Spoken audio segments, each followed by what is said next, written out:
આજે આપણે ધોરણ 10 પ્રકરણ 4 કાર્બન અને તેના સંયોજનો એના જે આગળના ટોપિકનો અભ્યાસ કરીશું. લાસ્ટ સેશનમાં આપણે જે પ્રકરણની પ્રસ્તાવમાં સમજી ગયેલા કે આપણી આસપાસ કયા કાર્બન આધારિત જે પણ આપણે કાર્બન આધારિત સંયોજનો અથવા એની વસ્તુઓનો ઉપયોગ કરીએ છીએ.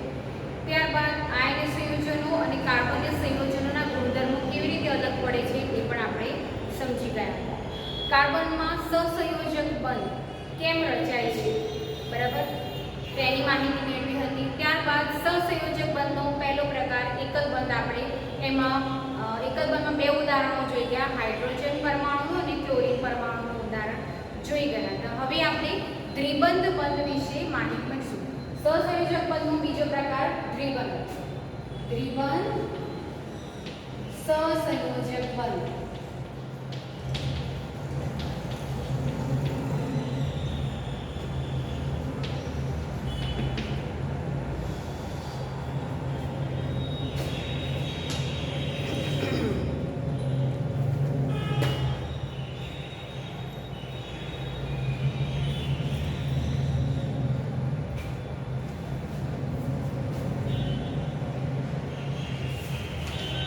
હવે આપણે દ્વિબંધ સહસંયોજક બંધમાં ઉદાહરણમાં આપણે ઓક્સિજન O2 ના જે અણુ છે એનું ઉદાહરણ જોઈશું.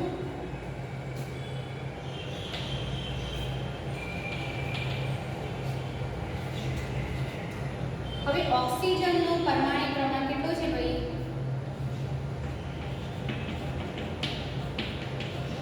8 છે. ઇલેક્ટ્રોન રચના શું હશે? 2 અને 6. તો કેટલા ઇલેક્ટ્રોનની આવશ્યકતા છે? જો આપણે સંયુક્ત ઇલેક્ટ્રોનનું ધ્યાન રાખવાનું છે તો બાહ્યતમ કક્ષામાં કેટલા ઇલેક્ટ્રોન છે? અને 6 ઇલેક્ટ્રોન છે.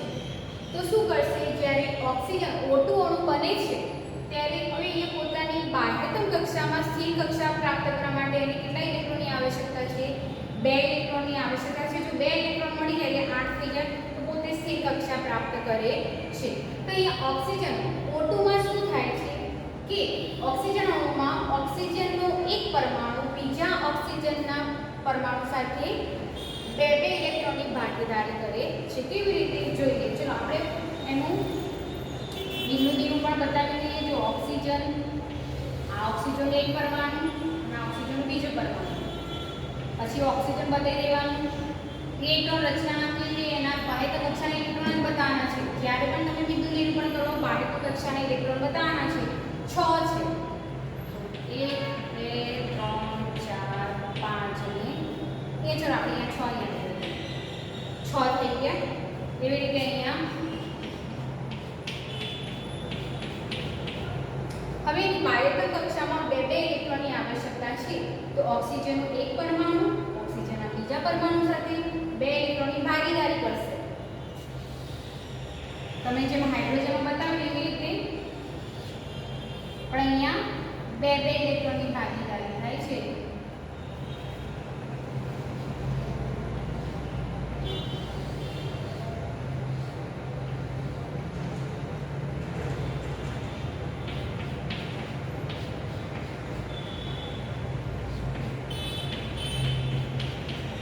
તો અહીંયા શું આવશે? 2 ઇલેક્ટ્રોન એક ઓક્સિજન પરમાણુના અને બીજા પાછા 2 ઓક્સિજન પરમાણુ આવશે. ટોટલ અહીંયા વચ્ચે કેટલા તમને જોવા મળે છે? 4 ઇલેક્ટ્રોન જોવા મળે છે. તો અહીંયા બે ઇલેક્ટ્રોનની ભાગીદારી થાય છે કે દ્વિબંધ રચાય છે. દ્વિબંધ રચાય છે. અહીંયા પહેલા એક ઇલેક્ટ્રોનની ભાગીદારી હતી તો એકલ બંધ. અહીંયા બે ઇલેક્ટ્રોનની ભાગીદારી થાય છે એટલે કે દ્વિબંધ રચાય છે. તો એ લાઈન સ્વરૂપે કેવી રીતે દર્શાવી શકાય? આવી રીતે. જો તમારે ફક્ત આટલું બતાવ્યું હોય ઓક્સિજન એક પરમાણુ અને બીજો ઓક્સિજન, અહીંયા વચ્ચે 2 લાઈન છે, ધેટ મીન્સ અહીંયા દ્વિબંધ રચાય છે. આ આપણને ખ્યાલ હોવો જોઈએ. લાઈન દ્વારા આપણે બતાવીએ તો ખાલી દ્વિબંધ આવી રીતે 2 લાઈન બતાવે તો અહીંયા કોઈ બંધ રચાશે? દ્વિબંધ સહસંયોજક બંધ રચાય છે. તો તમને આ ઉદાહરણ પૂછ્યું હોય કે દ્વિબંધ સહસંયોજક બંધનું એક ઉદાહરણ આપો, તમારે એની લખવું પડે, કક્ષા બતાવવી પડે, એટલે વાક્યમાં નિરૂપણ કરવું પડે. ફક્ત આકૃતિ દોરવાની નહીં. ઓક્સિજન એક પરમાણુ બીજા ઓક્સિજન પરમાણુ સાથે કેટલા ઇલેક્ટ્રોનની ભાગીદારી કરે છે? 2 ઇલેક્ટ્રોનની ભાગીદારી કરે છે. અને આ પછી તમારે બતાવી દેવાનું. છેલ્લે તારણ બતાવી દેવાનું ભાઈ ત્રિબંધ રચાશે.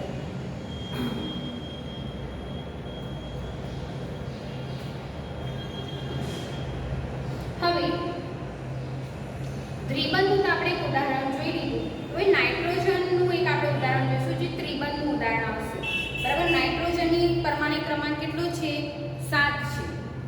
તો અહીંયા ત્રિબંધ સહસંયોજક બંધ બતાવીએ. ત્રિબંધ સહસંયોજક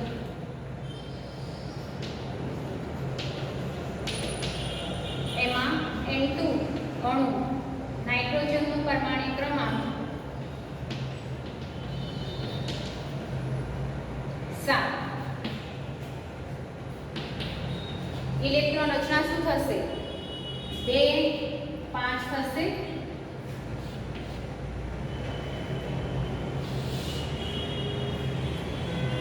બાહ્યતમ કક્ષામાં 5 ઇલેક્ટ્રોન, સંયોજકતા ઇલેક્ટ્રોનની સંખ્યા કેટલી છે? 5 છે. સ્થિર કક્ષા પ્રાપ્ત કરવા માટે કેટલા ઇલેક્ટ્રોન જોઈએ? બીજી કક્ષામાં 8 ઇલેક્ટ્રોન સમાન. સ્થિર કક્ષા પ્રાપ્ત કરવા માટે એને 3 ઇલેક્ટ્રોનની આવશ્યકતા છે.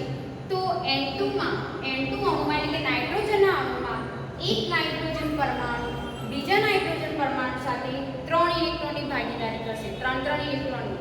5 + 3 એટલે શું થશે? 8 થઈ જશે. તો અહીંયા આપણે બીજું નિરૂપણ કેવી રીતે બતાવીશું? ચલો નાઇટ્રોજનનું બતાવી દો. એક નાઇટ્રોજન પરમાણુ બતાવી દઈએ આપણે. બીજા નાઇટ્રોજન પરમાણુ બતાવી દઈએ.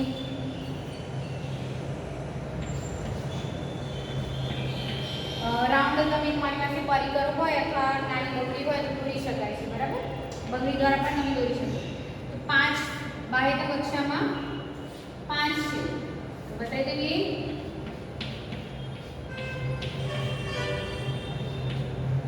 બરાબર,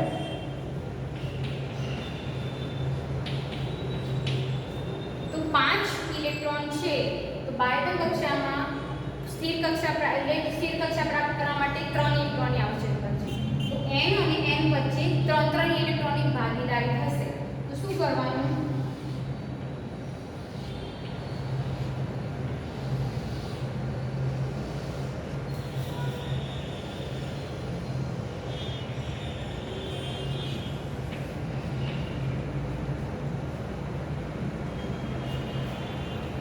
તો અહીંયા પેલા 3 ઇલેક્ટ્રોન બતાવી દઈએ આપણે. આ નાઇટ્રોજનના 3 એક પરમાણુના 3 ઇલેક્ટ્રોન અહીંયા આવશે.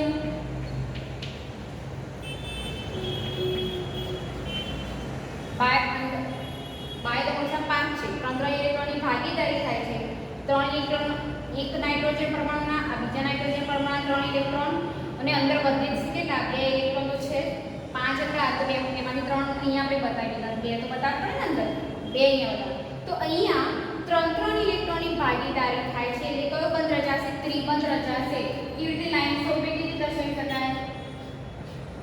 ધેટ મીન્સ અહીંયા નાઇટ્રોજન અણુમાં ત્રિબંધ રચાય છે. આ થઈ ગયું ત્રિબંધનું ઉદાહરણ.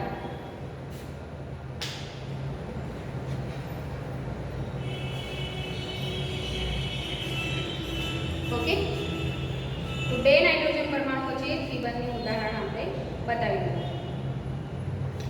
તો અહીંયા આપણે એકલ બંધમાં કયું ઉદાહરણ જોઈ ગયા? તો હાઇડ્રોજનનું ઉદાહરણ જોઈ ગયા. બરાબર, હાઇડ્રોજનમાં એકલ બંધમાં પાછું બીજું ઉદાહરણ કયું જોઈ ગયા? ક્લોરીન પરમાણુ. ક્લોરીનનું આપણે Cl2 જોઈ ગયા. Cl2 અણુનું જોઈ ગયા. દ્વિબંધમાં અહીંયા ઓક્સિજનનું આપણે જોઈ ગયા. ત્રિબંધમાં અહીંયા નાઇટ્રોજન અણુનું આપણે જોઈ ગયા. તો આ બધું યાદ રાખવાનું છે કે ભાઈ દ્વિબંધમાં O2 માં આવે છે, ત્રિબંધમાં નાઇટ્રોજન અણુમાં આવે છે. તમે ટેક્સ્ટબુકમાં હજુ એક ફોર એક્ઝામ્પલ દ્વિબંધ અને ત્રિબંધમાં તમારે પ્રેક્ટિસ કરવી હોય તો હજુ એક ઉદાહરણ આપેલું છે કે H2O પાણીનું જે એટલે કે હાઇડ્રોજનના 2 અણુ અને ઓક્સિજનનો 1 અણુ વચ્ચે તમારે આવી રીતે બિંદુ નિરૂપણ બતાવવાનું. કયો બંધ રચાય છે એ જોવાનું. પછી એમોનિયામાં પણ શું થાય છે? NH3 અહીંયા હાઇડ્રોજનના 3 પરમાણુ છે અને નાઇટ્રોજનનો 1 છે. તો NH3 માં પણ શું રચાશે? ત્રિબંધ રચાય છે. એક તમને ખ્યાલ આપી દઉં. NH3 એટલે કે એમોનિયા.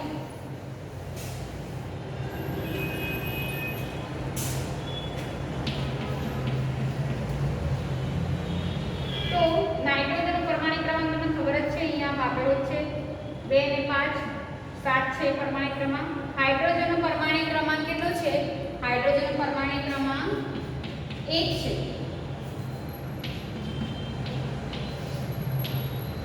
હાઇડ્રોજનનો પરમાણિક ક્રમાંક 1 છે. તો કે કક્ષામાં કેટલા ઇલેક્ટ્રોન આવશે? 2 આવશે. હવે NH3 નું આપણે બંધ બતાવવા છે તો કેવી રીતે બતાવીશું? તો અહીંયા નાઇટ્રોજનનો જુઓ એક જ છે પરમાણુ. હાઇડ્રોજનના 3 પરમાણુ છે. તો નાઇટ્રોજન પેલા નાઇટ્રોજન આપણે બતાવી દઈએ કેવી રીતે રચાય છે. આ નાઇટ્રોજન H3 ના 3 છે તો 3 બાજુ બતાવી દઈએ હાઇડ્રોજન.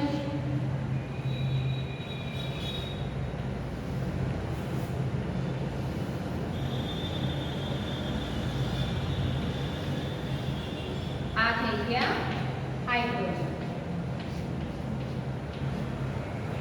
બરાબર. હવે 3 ઇલેક્ટ્રોનની ભાગીદારી. જો હાઇડ્રોજનમાં તો શું છે? એક જ છે ઇલેક્ટ્રોન. હાઇડ્રોજન પરમાણિક ક્રમાંક 1 છે તો દરેકમાં એક એક ઇલેક્ટ્રોન. તો આપણે અહીંયા હાઇડ્રોજનનું એક એક ઇલેક્ટ્રોન બતાવી દઈએ.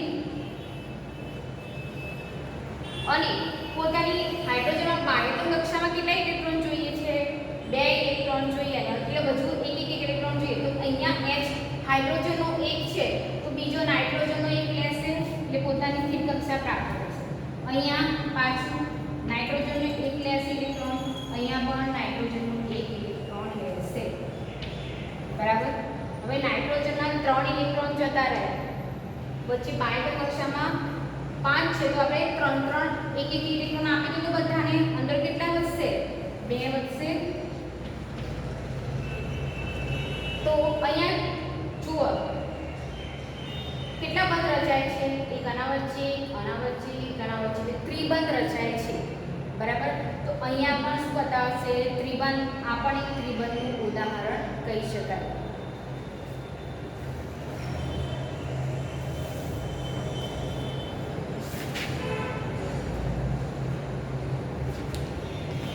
તો અહીંયા આપણે અલગ અલગ બધા એકલબંધ, ત્રિબંધ ને ત્રિબંધના ઉદાહરણ જોઈએ. પણ અહીંયા કાર્બનનું તો આવી ગયું. ચેપ્ટર તો છે જ કાર્બનનું. ચલો કાર્બનનું એક ઉદાહરણ જોઈએ. કારણ કે પહેલા આપણે નાનાથી શરૂઆત, ડાયરેક્ટ તમે કાર્બનના ઉપર જતા રહીશું તો થોડી તકલીફ પડે. એટલે આપણે નાનાથી એકલબંધ, ત્રિબંધ, ત્રિબંધ સમજી લો. ત્યારબાદ આપણે કાર્બનની બિંદુ નિરૂપણ બતાવીશું. કારણ કે કાર્બન તો 4 ઇલેક્ટ્રોનની ભાગીદારી કરે છે. બરાબર. કારણ કે કાર્બનનો પરમાણિક ક્રમાંક કેટલો છે? 6 છે. 2 અને 4 ઇલેક્ટ્રોનની ભાગીદારી કરે છે. એ આપણે 1 બાય 1 બધા ઉદાહરણો જોયા. હવે કાર્બન સંયોજનનું એક ઉદાહરણ જોઈ લઈએ. મિથેનનો આપણે બિંદુ નિરૂપણ બતાવીશું. સહસંયોજન બંધ કેવી રીતે રચાય.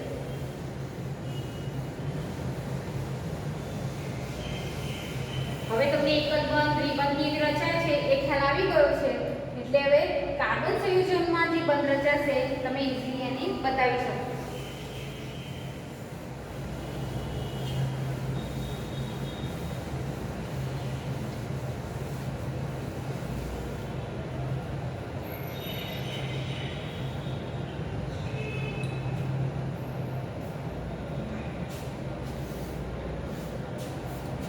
CH4 મીથેન છે.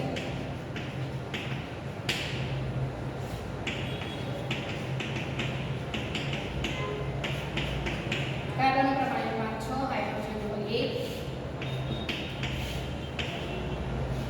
6 છે એટલે 2 અને 4 થશે. એની રચના 1 છે. પ્રથમ કક્ષામાં 1 જ આવશે.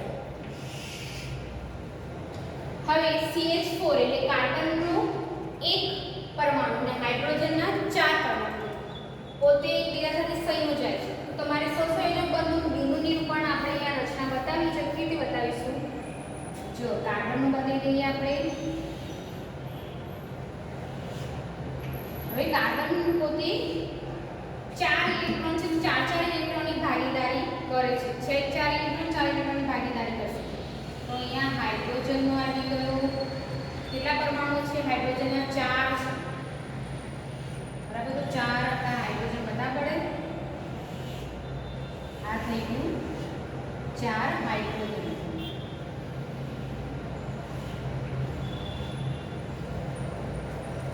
તો વચ્ચે કાર્બન અને આ બધા છે હાઇડ્રોજન. ચલો દરેક હાઇડ્રોજન બાહ્ય કક્ષામાં એક એક ઇલેક્ટ્રોન છે તો આપણે હાઇડ્રોજનના એક એક ઇલેક્ટ્રોન બતાવી દઈએ. આ થયું એક ઇલેક્ટ્રોન અંદરની બતાવવાનું કારણ કે ભાગીદારી કરે છે ઇલેક્ટ્રોન એને એક ઇલેક્ટ્રોન આવશ્યકતા છે તો શું કરશે દરેકમાં એક એક ઇલેક્ટ્રોનની ભાગીદારી કરશે. તો અહીંયા વચ્ચે બતાવવું પડે જે ભાગીદારી થાય હંમેશા બે જે સર્કલ હોય બે તત્વોના પરમાણુ વચ્ચે ભાગીદારી થતા ઇલેક્ટ્રોન હંમેશા વચ્ચે બે સર્કલના અંતર બતાવવાનું. બરાબર ઓકે. હવે કાર્બનના એની બાહ્ય કક્ષામાં કેટલા છે 4 ઇલેક્ટ્રોન છે તો 4 ઇલેક્ટ્રોનની ભાગીદારી કરશે તો એક ઇલેક્ટ્રોન અહીંયા આવશે કાર્બનનો એક ઇલેક્ટ્રોન અહીંયા થઈ ગયું. તા થઈ ગયું મિથેનનું સહસંયોજક બંધ. અહીંયા જો કેટલા બંધ રચાય છે અહીંયા 4 ઇલેક્ટ્રોનની ભાગીદારી થઈ 1 2 3 4 તો ચતુઃ સહસંયોજક બંધ રચાય છે. કાર્બનમાં ચતુઃ આ સંયોજન છે CH4 માં ચતુઃ સહસંયોજક બંધ રચાતો હોય છે. તો આપણે લાઈન સ્વરૂપે દર્શાવવું હોય આ બીજું સ્વરૂપ છે પણ એને શોર્ટમાં સમજવું હોય તો કેવી રીતે થાય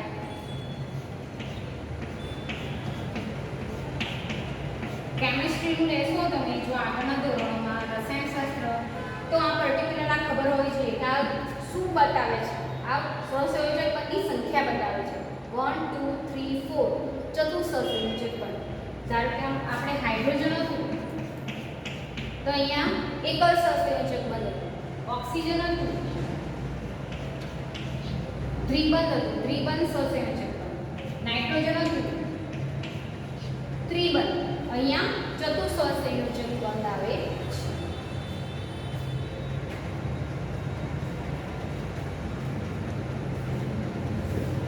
એટલે અહીંયા પછી તમારે પહેલા જો પરમાણિક ક્રમાંક બદલવાનું એવું પૂછે તમને ડાયરેક્ટ એવું બે માર્ક પૂછ્યું હોય કે કાર્બનમાં અથવા મિથેનમાં સહસંયોજક બંધ રચના સમજાવો પૂછ્યું હોય પહેલા પરમાણિક ક્રમાંક કેટલો છે બાહ્ય કક્ષામાં 4 ઇલેક્ટ્રોન છે 4 ઇલેક્ટ્રોનની ભાગીદારી કરશે પછી સ્થિર કરવા માટે હાઇડ્રોજનમાં એક જ છે એટલે એને દરેકને એક એક ઇલેક્ટ્રોન જોઈએ. તો અહીંયા કાર્બનનો એક પરમાણુ હાઇડ્રોજનના 4 પરમાણુઓ સાથે 4 ઇલેક્ટ્રોનની ભાગીદારી કરે છે અને સહસંયોજક બંધ બનાવે છે. તો આ થઈ ગયું. આ બિંદુગીરી પણ બતાવી દીધું. અને પોતે અહીંયા શું કર્યું કે દરેકની ઇલેક્ટ્રોન રચના સંતોષાઈ ગઈ ભાઈ અને 4 ઇલેક્ટ્રોન આપી દીધા ભાગીદારી કરી. હાઇડ્રોજનનો પણ એક ઇલેક્ટ્રોન આવી ગયો તો એની પણ ભાગીદારી કરી. દરેકની પોતાની સ્થિર કક્ષા નિષ્ક્રિય વાયુ સ્થિર કક્ષા પ્રાપ્ત કરીને નિષ્ક્રિય વાયુ જેવી રચના પ્રાપ્ત કરે છે.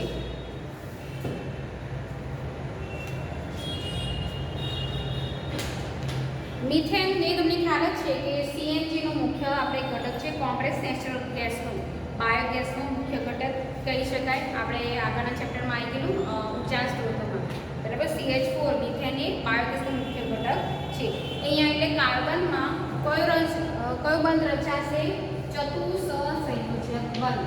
એકલ બંધ દ્વિબંધ ત્રિબંધ આ કયો થશે મિથેનમાં ચતુઃ સહસંયોજક બંધ રચાયો. તો હવે તમને પૂછે કે સહસંયોજક બંધના પ્રકારો જણાવો અને કોઈ પણ 2 વિશે કે 3 વિશે માહિતી આપો.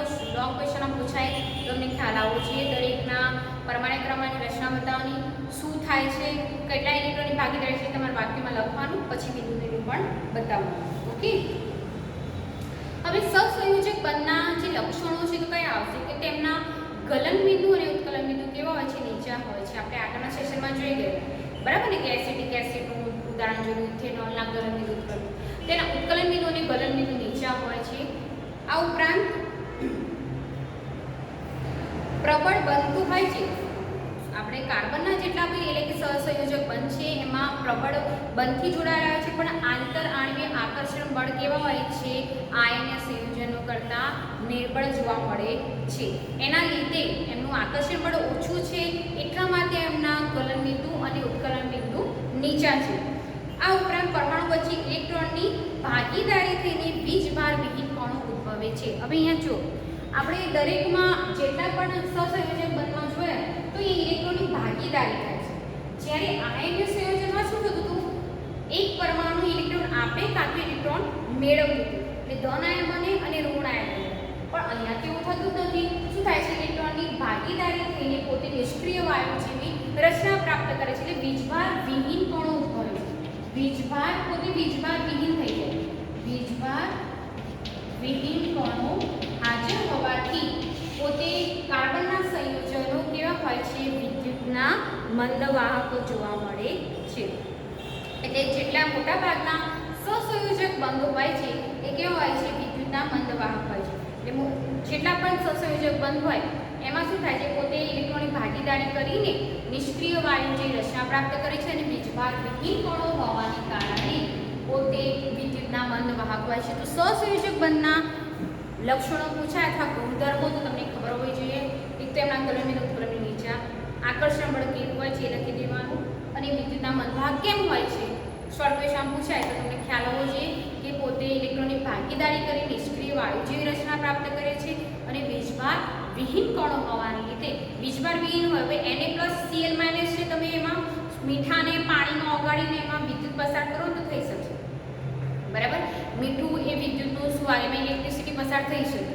પરંતુ જ્યારે સહસંયોજક બંધ કોઈ પણ ઉદાહરણ લઈ લો, ધારો કે મિથેન છે અથવા સહસંયોજક બંધના ઉદાહરણમાં ઇથેનોલ લઈ લો, બરાબર. આ બધા દ્રાવણો કેવા છે, વિદ્યુતના અવાહક છે, કારણ કે એમાં પ્લસ ધન આયન ઋણ આયન જેવું હોતું નથી, વીજભાર પોતે વિહીન હોય છે, એટલા માટે વિદ્યુતના મંદ વાહક છે. વિદ્યુત ક્યારે પસાર થઈ શકે, જ્યારે આયનો એક ધન આયન ઋણ આયન છૂટા પડે ત્યારે વિદ્યુત પસાર થઈ શકે. ખ્યાલ આવી ગયો?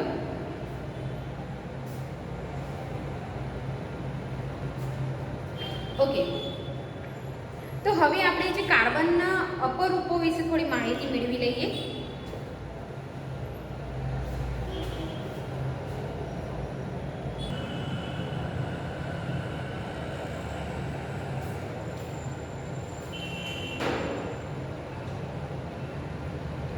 આ બંને જુદા જુદા બંધારણોને કારણે હીરા અને ગ્રેફાઇટના ભૌતિક ગુણધર્મો અત્યંત જુદા હોય છે. તેમ છતાં તેમના રાસાયણિક ગુણધર્મો સમાન હોય છે. હીરો અત્યાર સુધીનો સૌથી સખત જ્ઞાત પદાર્થ છે, જ્યારે ગ્રેફાઇટ લીસો અને ચીકણો છે. આપણે અગાઉના પ્રકરણમાં અભ્યાસ કરેલ અન્ય અધાતુઓ કરતાં ગ્રેફાઇટ ખૂબ જ સારો વિદ્યુતનો સુવાહક પણ છે. શુદ્ધ કાર્બનને અત્યંત ઊંચા દબાણે અને તાપમાને લઈ જઈને હીરાનું સંશ્લેષણ કરી શકાય છે. આ સંશ્લેષિત હીરા નાના હોય છે, પરંતુ કુદરતી હીરાથી સરળતાથી જુદા પાડી શકાતા નથી. ફુલેરિન્સ કાર્બનના અપરૂપોનો અન્ય વર્ગ રચે છે. સૌપ્રથમ ઓળખાયેલા C16 કે જે ફૂટબોલના આકારની કાર્બન પરમાણુઓની ગોઠવણી ધરાવે છે. તે અમેરિકન આર્કિટેક્ચર બકમિન્સ્ટન ફુલર દ્વારા ડિઝાઇન કરેલ જીઓડેસિક ગુંબજ જેવો દેખાય છે. તેથી આ અણુનું નામ ફુલેરિન રાખવામાં આવ્યું. કાર્બનનો સર્વતોમુખ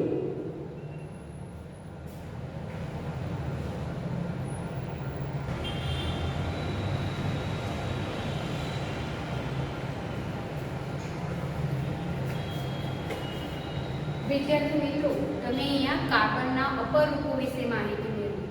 કાર્બન એ કુદરતમાં અને અલગ અલગ સ્વરૂપે મળી આવે છે. એના જે તત્વોના અથવા સંયોજન સ્વરૂપે મળી આવતું હોય છે. એમાં હીરો પણ આવે, ગ્રેફાઇટ આવે, મિથેન આવે, કેલ્શિયમ ઓક્સાઇડ આવે, બરાબર. આ બધા કાર્બનના અલગ અલગ સંયોજનો છે. એમાં કાર્બનના અપરૂપોમાં આપણે હીરો અને ગ્રેફાઇટ કેવી રીતે અલગ પડે છે એ આપણે જોઈશું. આ ઉપરાંત કાર્બનનું અપરૂપ બીજું કયું છે, C16 ફ્લોરિન, બરાબર. તો હીરો અને ગ્રેફાઇટમાં છે તો કાર્બનની જ રચના એમાં.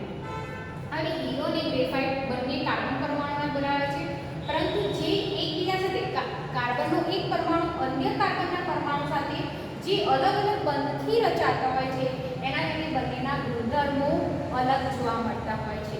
હવે હીરામાં શું થાય છે, કાર્બનનો એક પરમાણુ અન્ય બાકીના કેટલા પરમાણુ સાથે જોડાતો હોય છે? 3 પરમાણુઓ સાથે જોડાય છે આઈ થિંક. સોરી, હીરામાં કાર્બનનો પ્રત્યેક પરમાણુ અન્ય કાર્બનના 4 પરમાણુ સાથે જોડાય છે. બરાબર, એક પરમાણુ અન્ય તત્વ એટલે અન્ય કાર્બનના 4 પરમાણુ સાથે જોડાતો હોય છે અને ત્રિપરિમાણીય સખત રચના બનાવે છે. હવે ગ્રેફાઇટમાં શું થાય છે? ગ્રેફાઇટમાં એક કાર્બન પરમાણુ અન્ય 3 કાર્બન પરમાણુ સાથે જોડાય છે. અહીંયા આઈ થિંક જે પરમાણુની રચના છે અને જે બંધ રચાવે છે પરિમાણીય રચના છે એ થોડું કોન્ટ્રોવર્શિયલ જેવું થાય છે યાદ રાખવામાં. હીરામાં શું લખવાનું છે? કાર્બનનો પ્રત્યેક પરમાણુ અન્ય કાર્બનના 4 પરમાણુ સાથે જોડાય છે અને સખત ત્રિપરિમાણીય રચના કરે છે. જ્યારે ગ્રેફાઇટમાં કાર્બનનો પ્રત્યેક પરમાણુ અન્ય કાર્બનના 3 પરમાણુ સાથે જોડાય છે અને કઈ રચના બનાવે છે? સખત એક સાથે સમાન સ્તરમાં રચાઈને ષટકોણીય માળખું રચાવે છે. અહીંયા તમે જો ષટકોણીય માળખું તમે જોઈ શકશો. બરાબર, તો ષટકોણીય માળખું રચાતું હોય છે. જો 1 2 3 4 5 6 1 2 3 4 5 6 ષટકોણીય માળખું રચાવે છે અને અહીંયા શું થાય છે? ત્રિપરિમાણીય સખત રચના જોવા મળતી હોય છે. 1 2 3 1 2 3 ત્રિપરિમાણીય. તો કાર્બન હીરામાં કાર્બનનો એક પરમાણુ અન્ય કાર્બનના અન્ય 4 કાર્બન પરમાણુ સાથે ત્રિપરિમાણીય રચના બનાવે છે. જ્યારે હીરામાં કાર્બનનો એક પરમાણુ અન્ય 4 કાર્બન પરમાણુ સાથે ષટકોણીય માળખું. અહીંયા તમે જો ષટકોણીય રચના છે, શેપની વાત કરું છું. શેપ કયો છે? આ ષટકોણીય માળખું રચાવે છે અને સમાન સ્તરમાં એક ઉપર એક સ્તરમાં જોડાય છે અને ષટકોણીય માળખુંની રચના પ્રાપ્ત કરે છે. હવે અહીંયા છે તો બંને કાર્બન પરમાણુના જ બનેલા, પરંતુ કાર્બન પરમાણુની ગોઠવણી રચના છે, બંધની રચના છે, એ બંનેમાં અલગ રચના જોવા મળે છે. એટલા માટે હીરો અને ગ્રેફાઇટના બંનેના ગુણધર્મો, ભૌતિક ગુણધર્મો જુદા જોવા મળે છે. હીરો અત્યાર સુધીનો સૌથી સખત જ્ઞાત પદાર્થ કહી શકાય. સૌથી સખત પદાર્થ છે, તમે એને ઇઝીલી તોડી પણ ના શકો.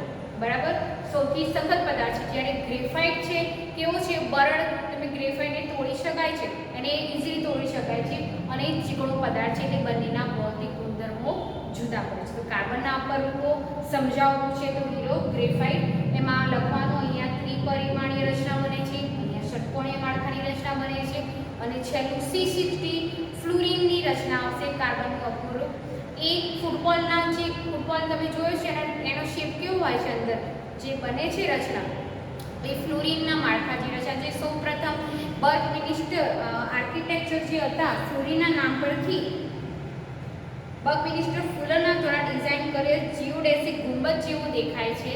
એટલા માટે આ અણુનું નામ ફ્લુરીન રાખવામાં આવ્યું હોય. આ જે અણુની રચના છે ફૂટબોલની રચના જેવી હોય છે.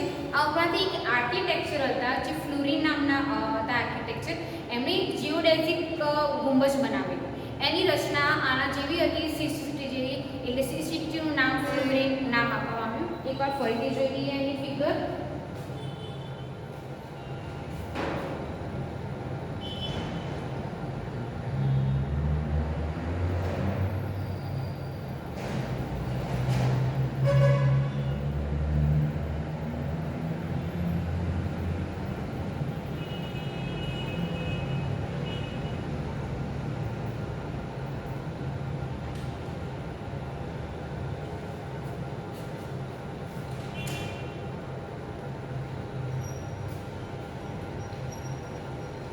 કાર્બનનું જે સૌથી જે ફ્લુરીન અન્ય વર્ગ અપરૂપ છે.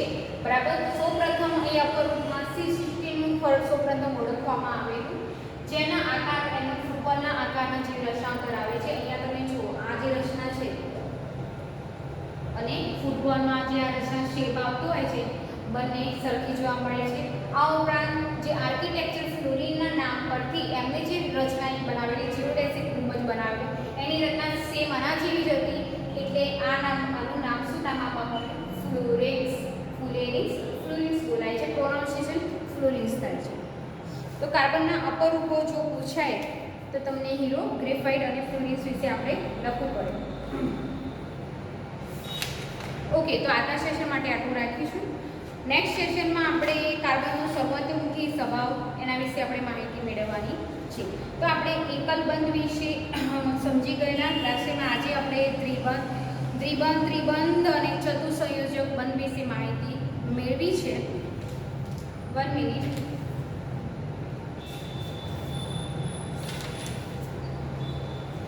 તો તમારે હોમવર્કમાં સહસંયોજક બંધમાં ત્રિબંધ અને ચતુસંયોજક બંધનું ઉદાહરણ આપવાનું છે. કયું? એકલ બંધ તો આગળના સેશનમાં જોયેલા. એકલ, ત્રિબંધ અને ચતુસંયોજક બંધ આજે આપણે સમજી ગયા. તમારે શું કરવાનું છે? સહસંયોજક બંધમાં ત્રિબંધ અને ચતુસંયોજક બંધનું ઉદાહરણ આપી સમજાવો. એનું બીજું નિરૂપણ પણ બતાવવાનું છે તમારે, બરાબર. અને બીજો ક્વેશ્ચન છે કાર્બનના અપરૂપો વિશે માહિતી આપો અથવા કાર્બનના અપરૂપો સમજાવો. આ બે ક્વેશ્ચન તમારે હોમવર્કમાં કરવાના છે. ઓકે, તો આજના સેશન માટે આટલું રાખીએ. ફરી નેક્સ્ટ સેશનમાં મળીએ. બાય. Thank you.